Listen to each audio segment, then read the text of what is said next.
أعوذ بالله من الشيطان الرجيم بسم الله الرحمن الرحيم। ভাই ও বোনেরা, আজ আমরা যেই মুহূর্তের কথা বলবো তা মানব জাতির ইতিহাসের সবচেয়ে বেদনাদায়ক, সবচেয়ে ভারী একটি দিন।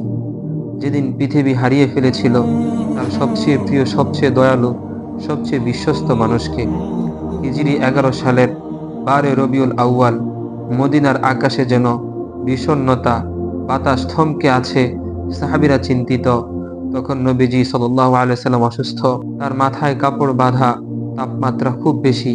একদিন তিনি মসজিদে এসে উম্মতের দিকে চেয়ে বললেন, লাআনাল্লাহুল ইয়াহুদা ওয়ান নাসারা ইত্তাখাযু কুবুর আনবিয়াইহিম মাসাজিদ।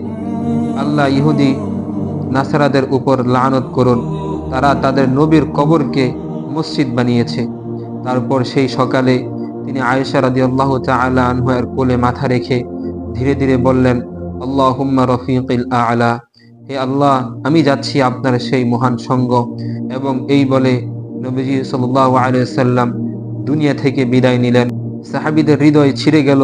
ওমর রাদিয়াল্লাহু তাআলা আনহু বললেন, নবীজি মারা যায়নি, তিনি ফিরে আসবেন। কিন্তু তখন আবু বকর রাদিয়াল্লাহু তাআলা আনহু কোরআনের এই আয়াত পাঠ করলেন, ওয়ামা মুহাম্মাদুন ইল্লা রাসূল কদ খালাত মিন ক্বাবলিহির রাসূল আফা ইন মাতা আও কুতিলা ইনকালাবতুম আলা আ'কাবিকুম।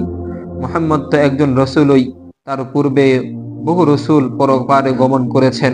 তবে কি তিনি মারা গেলে বা শহীদ হলে তোমরা পেছনে ফিরে যাবে? কোরআনের এই আয়াত শুনে সাহাবীরা হাউমাউ করে কেঁদে উঠলেন। ওমর রাদিয়াল্লাহু তাআলা আনহুর পায়ের জোর হারিয়ে ফেললেন। সেই রাতে মদিনার আকাশে তারারাও যেন কান্না করছিল, কারণ সেই রাতে মদিনায় আর রইল না নবীজি সাল্লাল্লাহু আলাইহি সাল্লাম। বন্ধুরা, আজ আমরা সেই উম্মত যারা নবীজিকে দেখিনি কিন্তু ভালোবাসি। তিনি আমাদের জন্য কেঁদেছেন, দোয়া করেছেন, উম্মতের চিন্তায় কাটিয়ে দিয়েছেন পুরো জীবন। তাহলে প্রশ্ন হলো, আমরা তার সুন্নাহকে কতটা অনুসরণ করছি? আমরা কি তার রেখে যাওয়া দিনকে জীবনে বাস্তবায়ন করছি?